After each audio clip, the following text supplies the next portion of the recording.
After a brief hiatus for both Formula Talk and supporting race coverage, we are back for the final rounds of the F1 Academy season, taking place this weekend in Austin at the Circuit of the Americas. Welcome back to Formula Talk. My name is Sophia, and joining me today, as always, we have the lovely Tom Downey. Hello. It's been a while. I know it's been a while. I'm happy to be back. I've missed talking about supporting races. How have you been? I got back from the Nürburgring on Monday, so I know. I spent 2 days doing laps, so I'm very happy.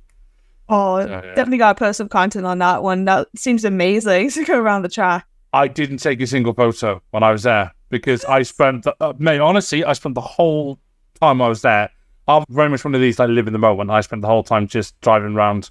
I don't know what was louder, the exhaust on my RS5 or me when I was going on the circuit, because I was dash cam. You should have I know.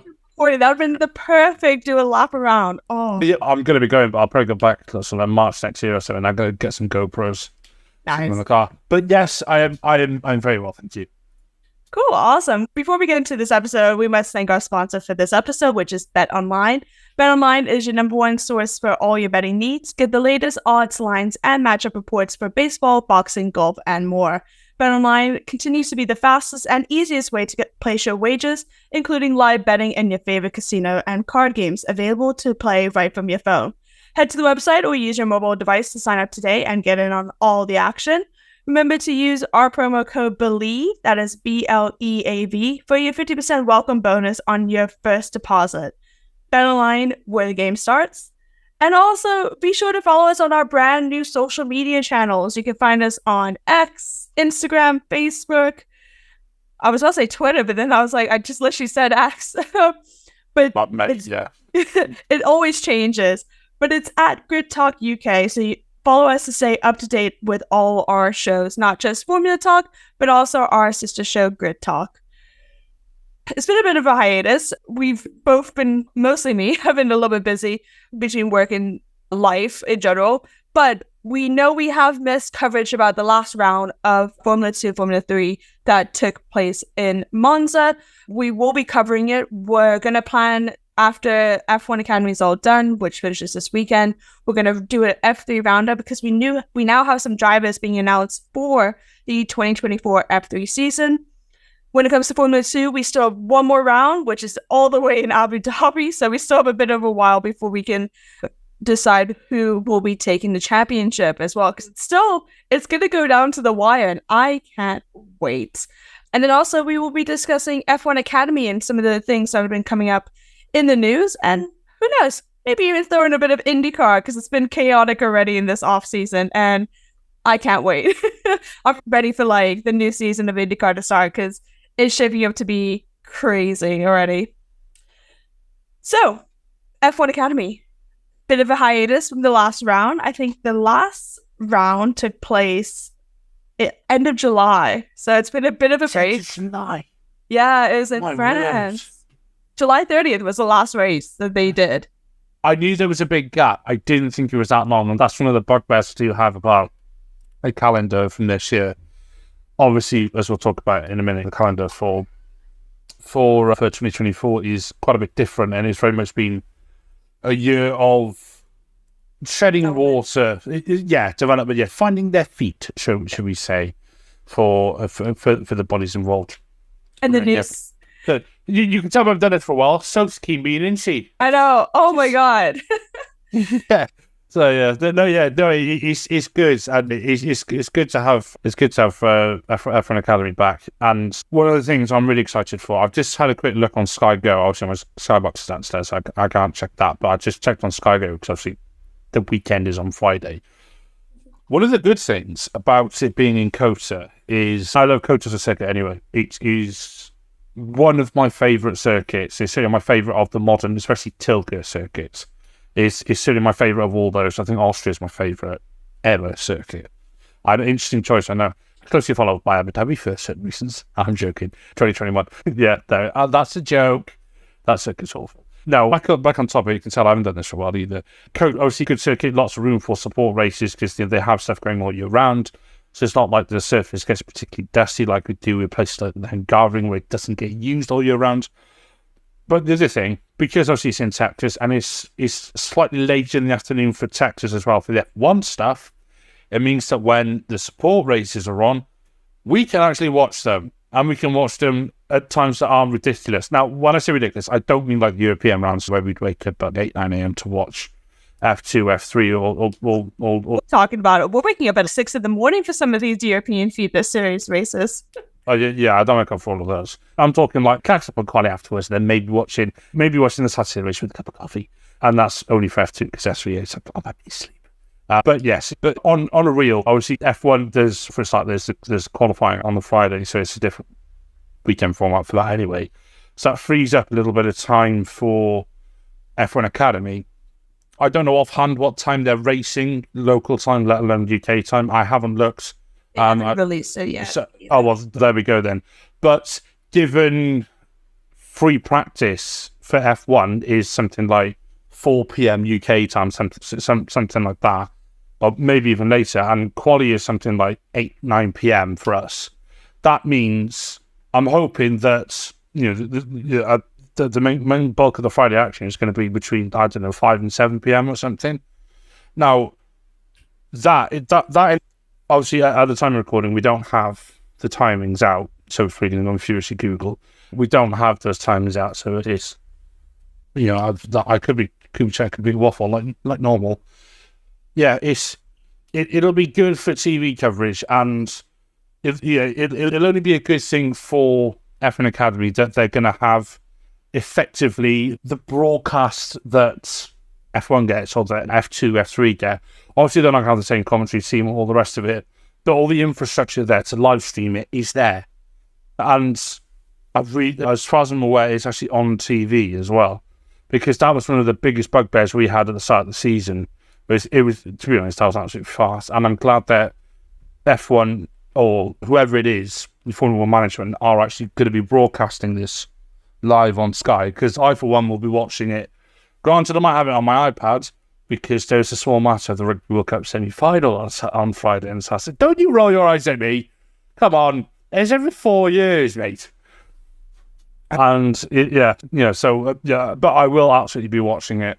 And then obviously through Saturday and Sunday, we'll be able to watch all of the action. So, for once, never thought I'd say this, but absolute W from the management on it. Yeah, jump into that and we'll talk about some of the standings. So if you're listening in Europe, F1 Academy has various different channels that they are distributing pretty much on Sky F1 or Sky UK Sports.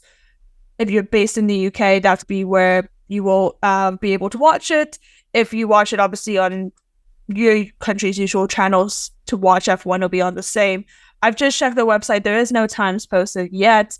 I've even checked press releases. Nothing's been sent yet. So I think they're finalizing last minute details, because I think there's also another support series racing that is taking place at the same time as well at COTA. I want to say the Porsche Cup? I was going to say it might be Porsche Super Cup. Yeah, they've done it every year that it's been with it. Honestly, Porsche Super Cup is a good watch. It's so close. And there is female drivers there. You also have Sabra Cook. She does drive there. But if you're not familiar, because it's been a while with the F1 Academy format, there is 2 free practices that take place on Friday. There's also 2 qualifying races that do take place also on Friday to determine the 3 different races that will take place. Qualifying 1 determines race 1 on Saturday and race 3 on Sunday. And then qualifying 2 determines the grid for race 2, I believe. It's been a while as well. But yeah. From that, as mentioned, there will be 2 races on Saturday and then the final race on Sunday. Sunday has the most points to take place. Race 2 is always a reverse grid. So I believe it's from qualifying 1 that gets determined from it. So yeah, seems to be quite good. Same track as F1. So 5.513 kilometers, same DRS zone, same corners. There's obviously no fastest lap yet because there hasn't been any. But looking at the standings, we'll look at the top 5 because those are probably the more drivers in contention. At the moment, there is a big lead, to be fair, between first and second. And let me just do the calculation because I can't do math off the top of my head. There's a 48-point difference right now currently. However, there's 3 races. They can make up the difference. And because we've had over 6 different winners over these last many races, anything is possible. So, looking at the standings, we have Marta Garcia, who is currently leading with 235 points. We have Lena Buller with 187 points in second. Hamda Al-Khabaisi is 179 points. Nerea Marti is 157 points. And then Abby Pulling is 143. Interesting enough, they are all, I think almost all of them are different teams as well, out of the 5. Yeah, every single, the top 5 is all 5 of the different teams. That is great to see because it makes it so much more competitive because anybody could. Constructor standings is a bit of a different story. It's still close. MP Motorsport is killing it with 372 and Premise behind with 349. It's like the opposite of F2. Yeah, it's quite close. Yeah, surprisingly, the person that's winning the Drivers' Championship, their team is last in the standings for constructors. Interesting. But yeah, so that is currently the top 5 of the standings. It's been a great season of F1 Academy. Obviously, there has been things to develop and look at into making the sport a lot better. Obviously, from the bankruptcy of W Series, there was obviously a lot of pressure on F1 Academy doing very well. And to be fair, the only downside I've ever had is obviously the broadcasting and the media packages that we get afterwards and how information is displayed. I think that was, one of the only criticisms I had of this season. But from the videos we were able to watch, the press releases we were able to receive, I think it was great. Obviously, all these drivers also have their own social media, so they're able to post like the behind the scenes, explain how their season has been, and there's been some really good battles. So I can't wait. I'm going to try to watch every single thing possible this weekend, even with the rugby still being on. And you rolled your eyes at me. Because I'll be still watching it as well. I was going to say, you're a Sale fan, aren't you? So yeah, I am. Yeah. I am based in Manchester, so definitely have to be a Sale Sharks fan. And there's a lot of them playing in the England squad, so need to support. Come on, South Africa. Okay. To be fair, Faf played for Sale as well in this day. Yeah, whether he'll start. Yeah, whether he'll start on Saturday, we don't know. But this is not a rugby podcast. No, that will be. So. That'll be rugby talk. That's our next. That's our new kind of brothership. Let's focus on getting one podcast right first before we branch out for another one. Yeah. Definitely. But if you have enjoyed this podcast, we would love it if you would take 5 to leave us a 5-star rating on Spotify or a 5-star review on Apple Podcasts. And if you're one of the 72% of people who have not yet subscribed to the channel, please consider helping us out with a like, share, follow, or subscribe. Now, it's been a while. What is your pole, podium, and bowl predictions for this race? Putting you on the spot again. Oh my God, where do we begin? I really don't know. Because there are 5 drivers in contention, I'm just looking at the standings now. I have also figured out all the timings for this weekend, which I'll get to once you've done. I know, yeah. Because I'm an absolute genius. Yeah, when you've done your predictions, I'll go through the timings for this weekend, both track time and UK time. Okay, so we don't know. Separate qualifying sessions, and then we've got 3 races. Pole, I'm going to say. What am I going to say? Part of me wants to say Al-Khabaisi, but then another part of me is just maybe. Wait, which one? Because there's 2.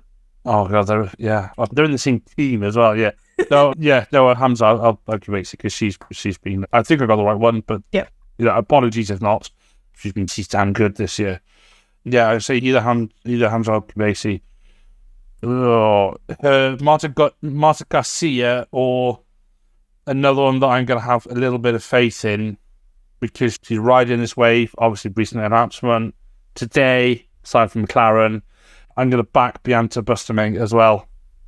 I've probably also butchered the name, but that's me in a nutshell.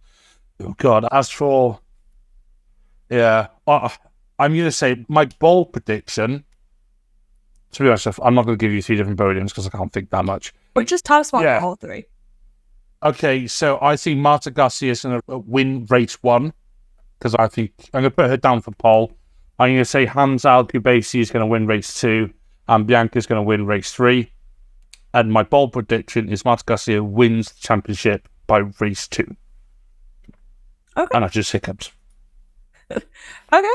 Technically, I think she can actually win by the end of race 1 potentially as well, because they do get points in qualifying as well. So obviously that kind of I know, yeah.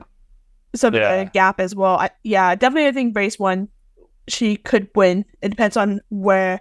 I'm not having you influence my answers. I know your game, Richmond. I'm just saying. Fair enough. My 2 poll. I think Lena Bullet will take the first poll. And then I think Nerea Marti will take the second poll. Race 1, I think Garcia will win. Because statistically, she's been winning most of the race. Well, she's won 2 of the race 1s. So statistically, that is quite better. I do think Bianca will win race 2. And then race 3, I think Garcia will win it again. I think she'll do a double to finish off the season. Again, she's won it 3 times, the third race. So that's she's won half of them. So that's a great stat to have. So yeah, I think Garcia race 1 and race 3, and then Bianca race 2.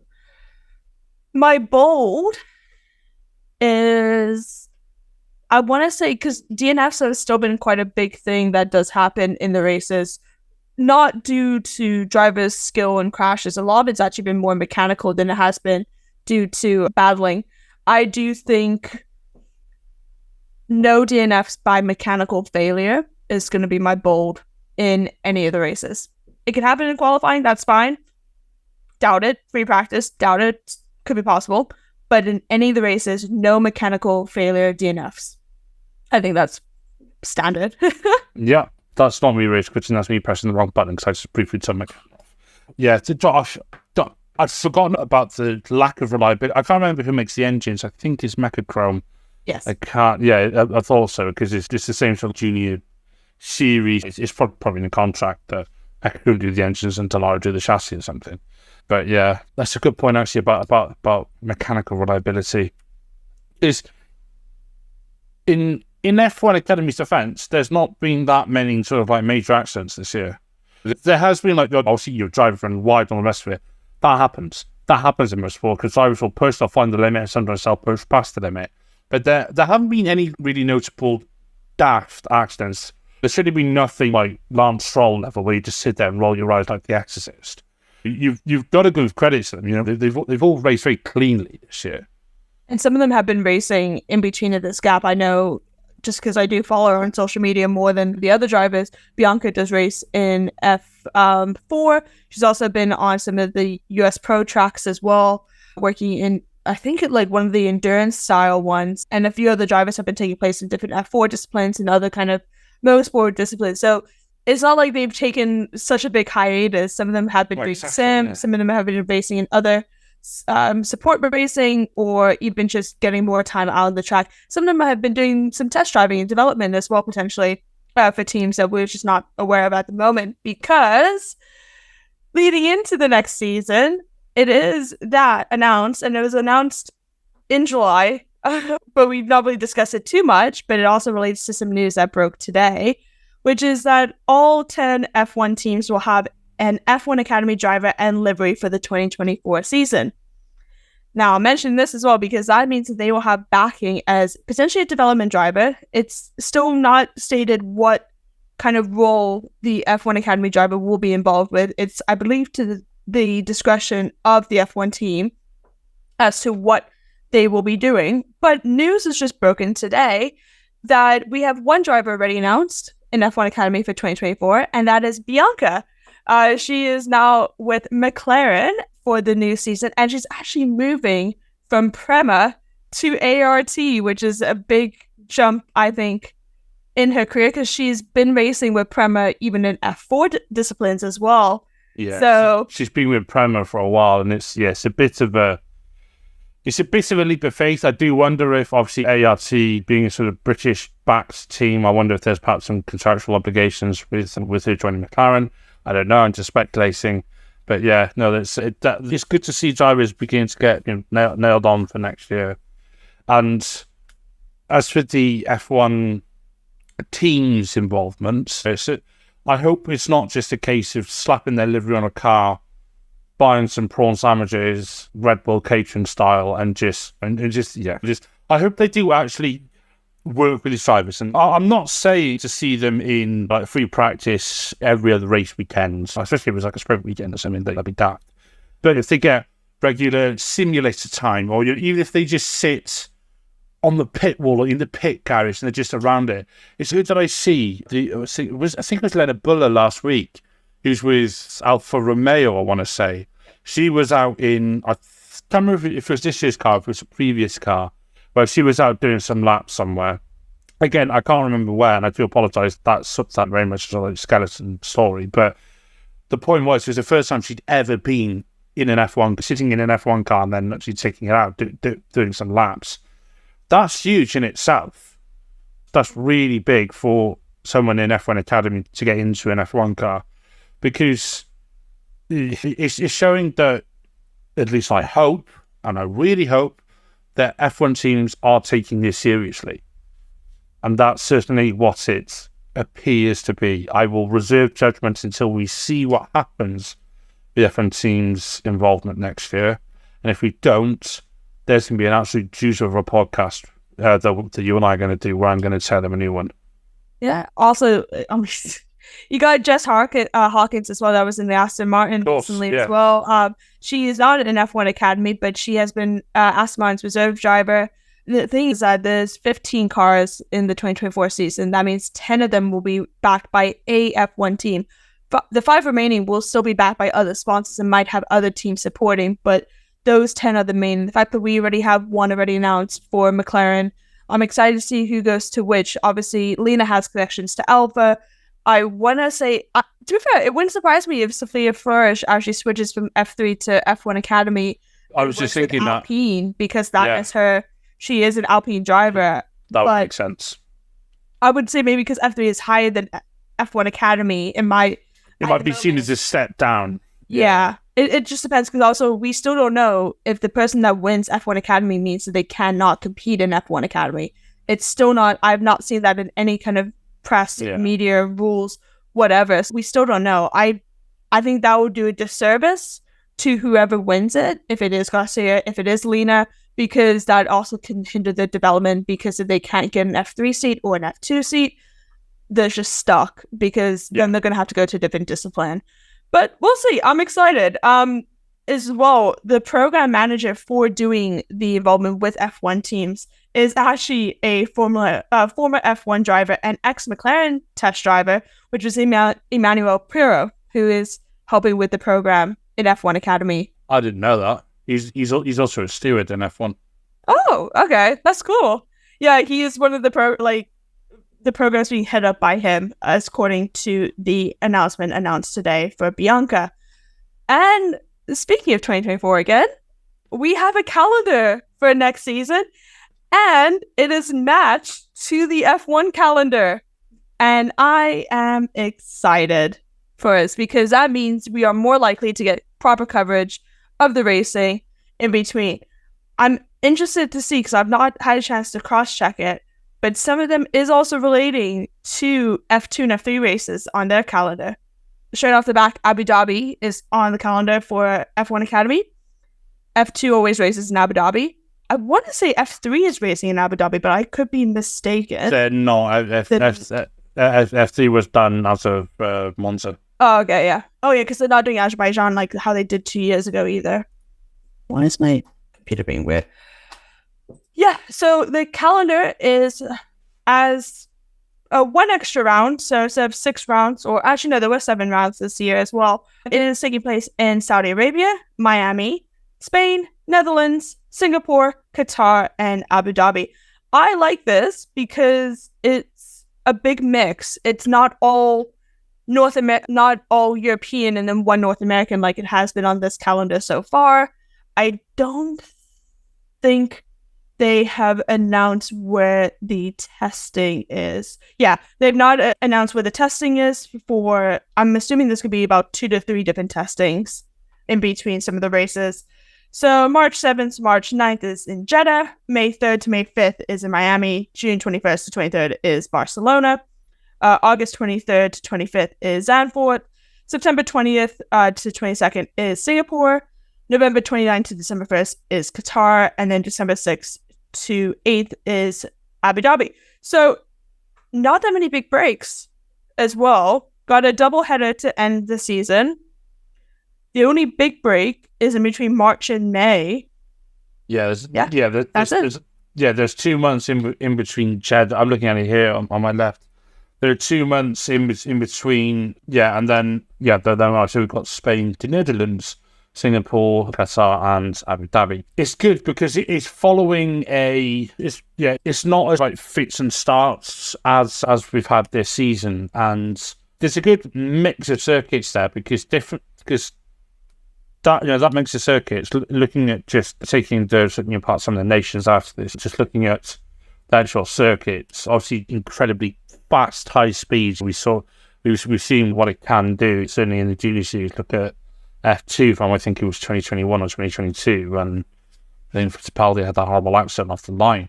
Miami again, a fairly sort of technical track, not necessarily my favourite. And then Spain, one that they're all going to perhaps know a bit more, high downforce, high speed. Zandvoort, very sort of twisty. And then Singapore obviously has that reputation. And then Qatar, as we've just seen with the F1, it's really intense. And then Abu Dhabi has a mix of like fast flowing sector and sector 2, and then the balance sector being a bit more like a street circuit. I'd like to see something like a Monza or something like Austria on that list, just to perhaps mix it up a bit. Perhaps in place of, say, Spain. I think if we didn't have Spain, if we had, say, Austria, maybe Silverstone or something, I think Austria would probably be the one that I would change, because obviously that's a very high speed but fairly low downforce circuit, so that's a different test. There could be logistical reasons. I don't know. I don't know the calendar. I'm just pleased that we're actually following. It's called F1 Academy, and this year. This weekend is the only thing we've had that's resembled an F1 Academy, because the other weekend it's basically been an afterthought. And it's been a bit of a joke, to be honest. But, like I said at the start, they're learning. F1, as your Formula 1 management, they have recognised that there were some issues, to say the least, with coverage, and next year they are beginning to put it right. I think it's definitely because obviously F1 is getting more involved, so they want to see the sponsors show. I agree with you about some of the tracks. I think the reason why they've probably done Barcelona is because they are tested there the most. Also, that weekend is going to be the busiest weekend in F1, because you have F1, F2, F3, and F1 Academy all racing in that weekend. And maybe Porsche Supercup that weekend as well. I doubt it. I don't think they can do all five. The Porsche Supercup quite often do most of the European rounds. Yeah. I wouldn't be surprised. I think they might skip that one. Let's wait and see. Yeah, but that's gonna be a busy weekend, and potentially Saudi as well if F3 go there. F3's not. No, of course not. Yeah, that's the only one that all sport races are together. Yeah. Okay. Right. I don't know about Porsche, but F2 is racing with F1 Academy in Saudi, Qatar, obviously Barcelona, and Abu Dhabi. Those are the ones that are overlapping for that. And there's only one for F3 that's overlapping at the moment to it. Is F2 racing in Zandvoort next year? No. Do we know? That's interesting. Okay. Both of them have been taken off. F2 and F3 have both been taken off. Interesting. Okay. Just very quickly as well, I have managed to dig out the timings for this weekend. So I've converted all of these. So I found I'm just going to pull over to this screen so I'm not looking off axis. I have found both the local times and then the track times. So F1 Academy, ladies and gentlemen, for everybody who's listening, F1 Academy, the first practice session. Now, first off, I'll do local time, then I'll do UK time. So first practice is 8:15 until 5 to 9. So that is quarter past 2 until 3 o'clock. The next one is, we then have F1, FP1. Then after that stand, we have F1 Academy FP2, which is 5 to 2, so 2 o'clock. Yes. To all intents and purposes, 2 o'clock US time. That is 8 p.m. UK time. There will be the F1 press conference overlapping that. We then have the F1 qualifying. After F1 quali, starting at 5:30 US time, we have the first qualifying session. That is, I've written the wrong time down for that. That's going to be a little bit late for us. So 5:30 US time is going to be 11, probably. Yeah, 11:30. So yeah, that's going to be a bit of a late one. And then the other qualifying session. So I've pulled it Q2. It's not Q2 as such. That is then 5 to 6, so midnight until 10 past midnight. So that's your Friday timings. Your Saturday timings, we then have the 2 races for F1 Academy. So the first race is at quarter to 4 UK time, because it's quarter to 10 US time. And the second race is 3:30 US time, which is 9:30 UK time. And again, that race is going to be about 20 minutes. We then have the F1 sprints after that, the sprint race, or whatever it's called these days. Then on the Sunday, just the one event, we have the third race in the morning, which is 20 to 10 US time, which is 20 to 2 UK time. So the only ones which are quite late are the 2 qualifying sessions on the Friday for F1 Academy. Which is the key events to watch, because it sets the tone for the races. If there's no penalties. Yes. However, they are quite short sessions. The first qualifying session is 15 minutes. There's then a 10-minute interlude, and then the second qualifying session is another 50 minutes. So it is done within 40 minutes. That's not bad. Give or take if there's any other issues as well, or delays. Yeah. Which could happen. Anything can happen in COTA, let's be honest. It's a fun track. But I'm excited to see who will be crowned the first F1 Academy winner. Anybody in the top 5, maybe even Bianca, who's in P6 in the standings, could potentially wipe out and take all the points needed and potentially win as well. That could be a possibility. I'm excited. I'm excited to see how the coverage is. I'm excited to see who will be commentating as well. I'm assuming it's probably Naomi Schiff and maybe a few others coming into that. But yeah, so that's it. We're finally back on Formula Talk. Pretty much you can find us on YouTube, where most episodes are recorded live, as well as Amazon Fire, Spotify, Google Podcasts, Apple Music, Verbal, and Pocket Cast. Just search Grid Talk UK for our backlog of catalogs and shows with previews and reactions to everything between F1 and sports series. Please consider supporting our channel on Patreon so we can get mics, lights, and better recording equipment. And also, make sure you are subscribed so you're the first to know when each new weekly episode is released. We'll be back soon with plenty of motorsport content. We will be reviewing the F1 Academy race, maybe discussing any new information that has come up in F2 and F3, because as mentioned, some drivers have announced that they won't be returning for 2024, and some that have re-signed for 2024 already, with many months to go. Again, thank you, Tom, for joining me again, as always. Pleasure, thank you. And thank you for listening. And thank you so much to our sponsors, Bet Online, for this podcast. Bye!